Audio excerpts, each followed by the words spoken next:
Selamat malam. Richard Eliezer, sang eksekutor penembak Brigadir Yosua dihukum 1 tahun 6 bulan penjara oleh majelis hakim. Vonis ini jauh lebih ringan dari putusan jaksa sebelumnya terhadap Richard Eliezer. Poin apa saja yang meringankan hukuman Eliezer? Inilah MNC News Prime bersama dengan saya Reinhard Sirait.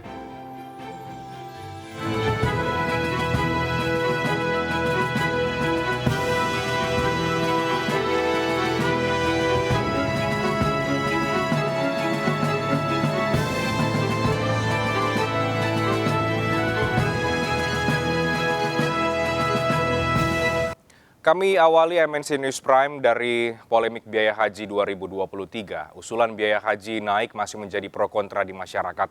Menurut Kementerian Agama, usulan biaya bisa saja turun karena masih dalam pembahasan mendalam dan akan diputuskan pada hari ini.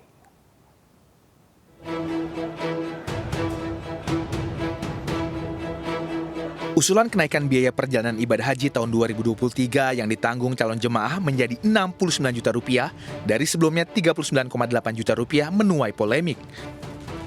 Menurut Kementerian Agama, usulan biaya masih terus dibahas bersama Komisi 8 DPR RI dengan mempertimbangkan beragam hal.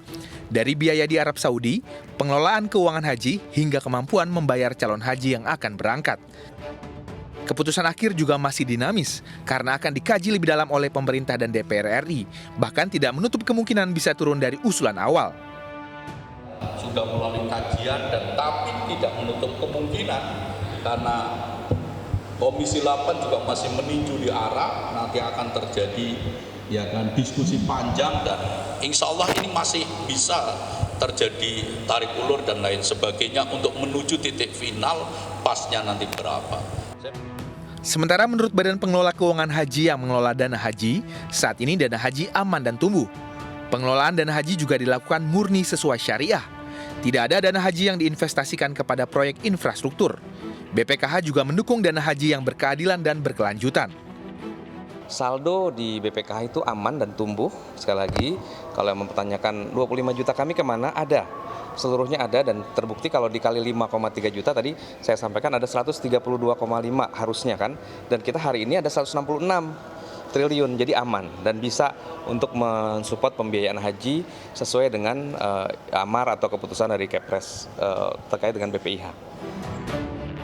Sejatinya total biaya haji hanya naik sekitar Rp500.000 dari tahun lalu, yaitu 98,3 juta menjadi 98,8 juta rupiah. Yang membuat perbedaan signifikan adalah tahun lalu biaya perjalanan ibadah haji yang dibayar calon jemaah sebesar 40%, sementara ditanggung nilai manfaat 60%. Tetapi tahun ini diusulkan menjadi komposisi 70-30, di mana 70% pembiayaan dibebankan kepada calon jemaah dan 30% dibiayai nilai manfaat, agar dana manfaat tidak habis untuk jemaah yang masih menunggu. Tim Liputan iNews melaporkan.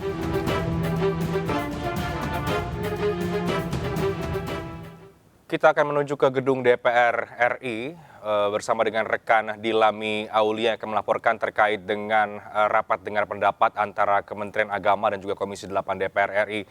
Selamat malam Dilami Aulia, bagaimana RDP antara Komisi 8 dan juga Kementerian Agama? Apakah sudah ada keputusan resmi berapa biaya haji tahun 2023? Ya, selamat malam Reinhard dan juga pemirsa. Ini memang penetapan biaya haji 2023 akan ditetapkan tepatnya pada hari ini. Tetapi dari pihak informasi yang kami dapatkan ini masih berlangsung rapat dari Komisi 8 DPR Republik Indonesia dengan Dirjen Penyelenggaraan Haji dan Umroh, dan juga nanti di sesi 2 ini akan ada rapat dari Menteri Agama, dan tadi juga Menteri Agama baru sampai di gedung DPR RI ini. Dan nanti setelah rapat sesi 2 dengan Menteri Agama akan ada konferensi pers tepatnya ini. Jadi kami akan menunggu lebih pastinya ini kapan, bagaimanakah atau harganya berapakah harga dari haji ini, dan nanti komponen apakah yang akan ditambahkan ataupun dikurangi, baik itu akomodasi ataupun konsumsi. Dan setelah itu juga ini memang dari tadi rapat ada usulan harga terkait dengan untuk biaya penyelenggarannya sendiri di 90 juta, tetapi untuk biaya perjalanan setiap jemaat sendiri, yakni ada di 49,8 juta rupiah, meliputi akomodasi, lalu ada konsumsi dan juga masyair. Selain itu juga seperti yang kita ketahui bahwa pada Januari kemarin juga Kementerian Agama ini memang menetapkan untuk BPIH 98,8% dan dibebankan 70% untuk jemaat yang awalnya 69 juta rupiah, dan ini menimbulkan berbagai polemik terutama dari Komisi 8, dan akhirnya terjadilah rapat hari ini yang memang sudah berlangsung juga dari hari kemarin untuk membahas terkait dengan akomodasi, lalu konsumsi dan juga masyair. Nantinya kami juga masih sama-sama akan menunggu berapakah harga penetapan jemaah haji yang akan ditetapkan untuk jemaah haji 2023 ini. Reinhard, kembali kepada Anda. Terima kasih Dilami, kita akan tunggu nanti konferensi pers dari Kementerian Agama dan juga Komisi 8 terkait dengan biaya haji. Ya, rapat biaya penyelenggaraan ibadah haji tahun 2023 antara DPR dan Kementerian Agama masih berlangsung, sejumlah poin masih menjadi perdebatan. Kita akan bahas sebenarnya bagaimana menyikapi tarik ulur atau alotnya pembahasan ongkos biaya haji yang masih berlangsung di DPR saat ini bersama dengan Sekjen DPP Ampuri, ada Pak Farid Al-Jawi. Selamat malam Pak Farid, Assalamualaikum. Waalaikumsalam warahmatullahi wabarakatuh, Mas Reinhard. Ya, dan juga bergabung. Selamat malam. Baik. Dan juga bergabung ada Pak Asrorun Niam dari MUI. Selamat malam Pak Asrorun Niam. Selamat malam Mas Reinhard. Baik. Bapak, kita mau membahas soal polemik biaya haji 2023 yang sampai saat ini, malam hari ini tampaknya masih alot pembahasannya di DPR dan juga bersama dengan Kementerian Agama. Tapi kemudian muncul informasi bahwa ini bisa jadi kemudian biayanya Rp49.800.000, meskipun ini sekali lagi kita masih menunggu keputusan resmi. Saya mau ke Ampuri dulu sebagai perangkat penyelenggaraan ibadah haji juga yang ikut terlibat di dalamnya. Bagaimana Anda melihat soal polemik kenaikan ini? Apakah menurut Anda angka 40 jutaan rupiah itu kalau nanti diputuskan sudah merupakan jalan tengah dari polemik yang ada? Oke, terima kasih Mas Reinhard. Mas Niam, apa kabar? Alhamdulillah. Tentu kita sama-sama memahami setelah pasca COVID ini semuanya berubah. Ya. Terutama biaya-biaya yang berkaitan dengan penyelenggaraan ibadah haji. Kami sebagai penyelenggara ibadah umroh dan haji mengalami hal yang sama. Kenaikannya awal secara signifikan yaitu penerbangan, dan selanjutnya adalah hotel. Kenaikan harga hotel ini mencapai 300%. Ya, tentu ya pemerintah Saudi ya juga menaikkan biaya yang terkait dengan hotel tersebut dan juga biaya penerbangan yang semuanya berbasis dolar begitu. Nah, menurut kami kenaikan ini adalah hal yang wajar, maka angkanya pun perlu rasional. Oke. Kalau memang secara signifikan tentu masyarakat tidak akan kaget dalam waktu yang sangat singkat dinaikkan secara signifikan. Nah, ini yang memang perlu dikaji bersama sehingga kajiannya ya hingga sekarang masih alot. Mudah-mudahan malam ini diputuskan dan cukup memuaskan masyarakat. Begitu. Baik. Menurut Anda sebagai penyelenggara, berapa angka yang rasional? Menurut saya angka rasional itu ya mungkin 50 sampai 55 juta ya untuk saat ini. Ya, dengan kenaikan, mungkin kalau kenaikan secara bertahap tentunya. Nah, putusannya kita tidak tahu ya diputuskan di angka berapa, ya mudah-mudahan putusannya bisa sesuai dengan keinginan masyarakat. Tentu kalau mengharapkan sesuai, menurut kami juga tidak sesuai. Ya karena apa? Ya karena tidak semua masyarakat mempunyai kemampuan yang sama. Maka ya selalu saya katakan jangan sampai haji ini gagal 4 kali. Gimana gagal 4 kali? Mereka tahun 2020 sudah daftar, ya harusnya berangkat, ternyata COVID. 2021 COVID lagi. Ya. 2022 ya bisa berangkat tapi ada pembatasan usia, akhirnya gagal lagi. 2023 ini harus rasional dan angkanya harus bisa masuk. Jangan sampai 2023 gagal karena tidak punya kemampuan untuk melunasi. Nah, ini menjadi PR kita bersama juga. Oke, jadi tadi Anda katakan di angka 50 juta ya. Persisnya berapa tadi, Bang ya, Farid? Mungkin 50 sampai 55 nanti mana pemerintah memutuskan setelah melakukan kajian-kajian baik di Indonesia maupun di Arab Saudi. Oke, ini aspirasi sebagai penyelenggara 50 sampai dengan 55 juta, bahwa kemudian yang berkembang saat ini adalah 49.800.000 rupiah. Kalau ini diputuskan, sekali lagi ini kita masih menunggu. Anda sepakat dengan angka itu? Kalau 49 saya angka yang bagus. Karena apa? Sekarang umroh yang cuma 9 hari saja, ya walaupun itu tanpa subsidi, angkanya sudah 31. Ya, 30 sampai 31. Nah, ini yang 40 hari ya jumlahnya 49. Ya ini angka yang bagus. Saya rasa sudah sangat bijak sekali begitu. Oke. Saya ke Pak Niam. Pak Niam, kenaikan tampaknya sulit dihindari ya Pak. Tapi sekarang kan yang menjadi perdebatan berapa angkanya agar kemudian tidak memberatkan jemaah. Bagaimana MUI mencermati polemik kenaikan biaya haji ini? Ya, terima kasih. Baru saja saya dapat update dari teman-teman di Komisi 8 ya, bahwa RDP sudah memutuskan angka yang tadi disampaikan oleh Reinhard ya, 49.812 ya, 700,26. Ini menjadi konsensus antara DPR dan juga pemerintah yang memiliki mandat untuk kepentingan menetapkan besaran biaya haji. Tetapi yang menjadi concern Majelis Ulama Indonesia bukan persoalan sekedar besaran, tetapi dari mana biaya itu diperoleh. Ini kan fungsi negara adalah memfasilitasi calon jamaah untuk bisa menyelenggarakan aktivitas ibadahnya. Salah satunya dengan menetapkan unit cost yang rasional untuk bisa berangkat menuju Baitullah di dalam menunaikan ibadah hajinya. Nah, ada biaya langsung yang dibayarkan yang disebut sebagai BP.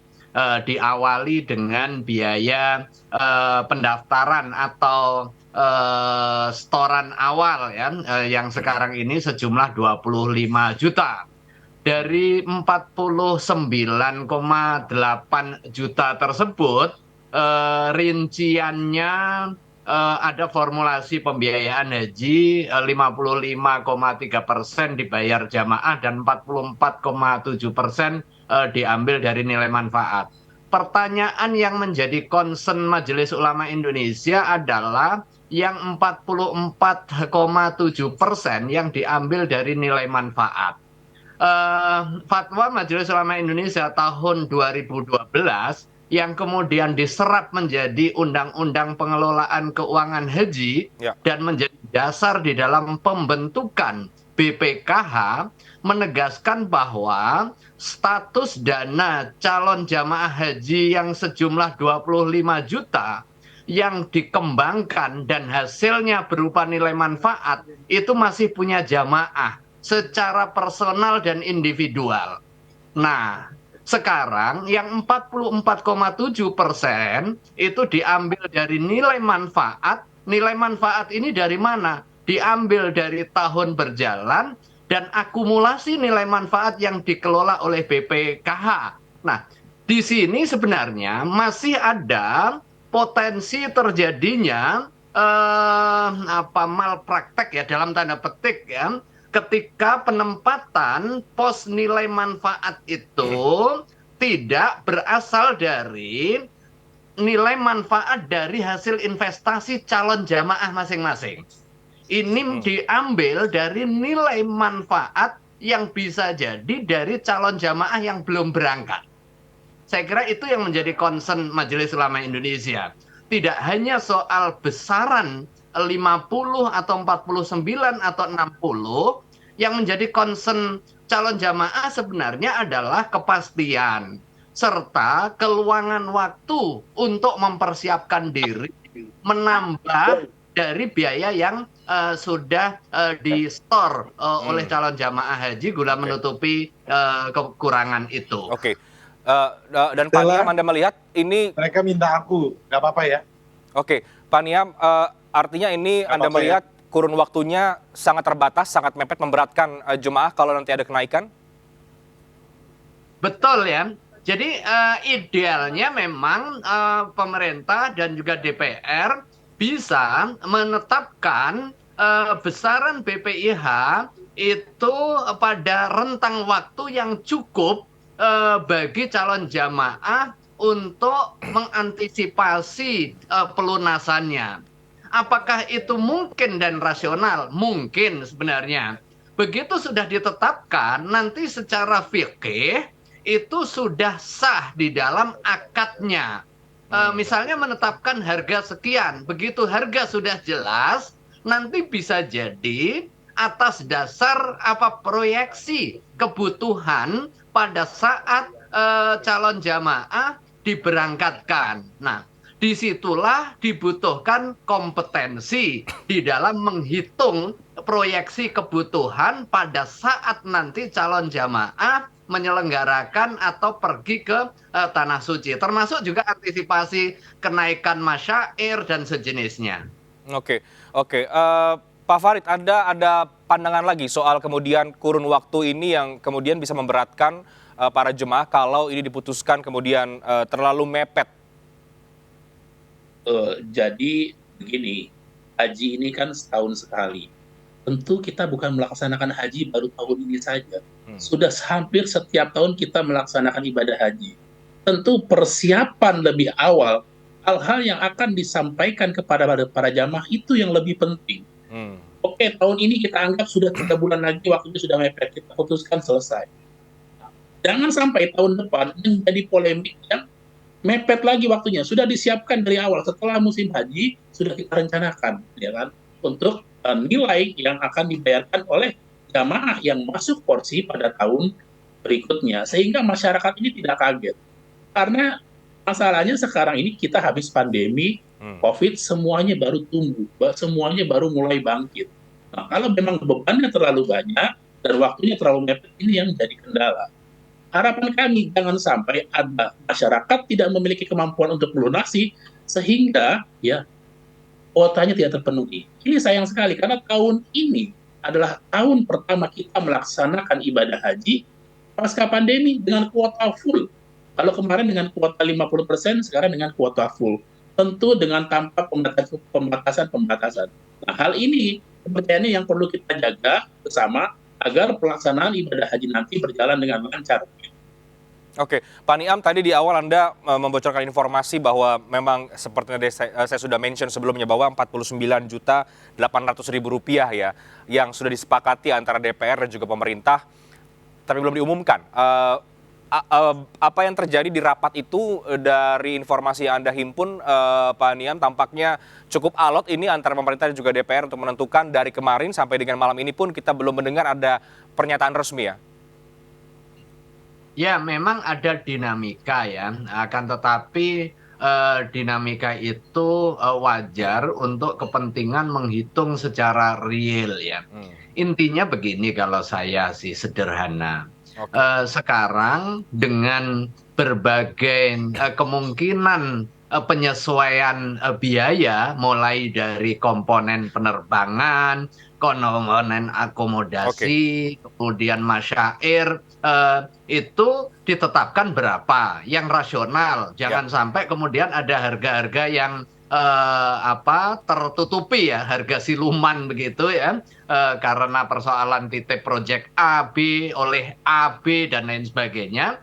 Ini tentu harus dihindari. Nah, karena itulah penting untuk klarifikasi dan juga cross check antara satu dengan yang lain untuk memperoleh harga yang paling rasional dan juga kepentingan kemaslahatan. Nah, begitu harga sudah ditetapkan, disampaikan kepada calon jamaah. Ini loh harganya, karena dari awal pola hubungan antara calon jamaah dengan pemerintah bukan hubungan dagang untuk kepentingan mencari keuntungan.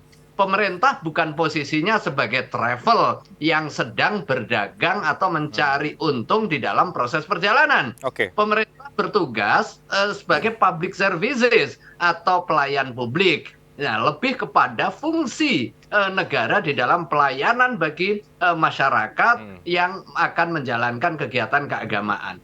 Poinnya di situ, bahwa kemudian nanti selisihnya berapa, saya yakin calon jamaah memahami. Jangan sampai dicampur-campur dengan berbagai urusan di luar urusan murni kepentingan perjalanan ibadah, kepentingan politik misalnya. Oh, ini jelang tahun politik, maka ketika nanti menurunkan akan berdampak kepada elektoral. Oh, kalau nanti naik bisa berdampak kepada orang menjauhi dan lain sebagainya. Jangan sampai itu menjadi pertimbangan sehingga merugikan para pihak, merugikan calon jamaah yang belum berangkat, yang antri, sementara nilai manfaatnya diambil untuk kepentingan calon jamaah yang ada atas nama subsidi. Tentu itu kepentingan publik. Semoga kita tidak berharap ada kepentingan lain ya, Pak Niam dan juga Pak Fajar terkait dengan hal itu, tapi kita akan lihat nanti bagaimana kemudian keputusan dari pemerintah dan juga DPR, dan semoga apa yang tadi sudah kita diskusikan ini menjadi bahan pertimbangan agar sekali lagi tidak ada kepentingan lain selain kepentingan untuk haji dan juga jemaah dan tidak memberatkan dari jemaah haji itu sendiri. Tapi terima kasih banyak untuk diskusinya. Kita akan langsung memantau bagaimana di DPR. Terima kasih banyak Pak Niam, terima kasih banyak Pak Fajar, terima kasih. Selamat malam, sehat selalu. Makasih Mas Reinhardt. Makasih Mas. Mas Farid, makasih. Yo, Assalamualaikum.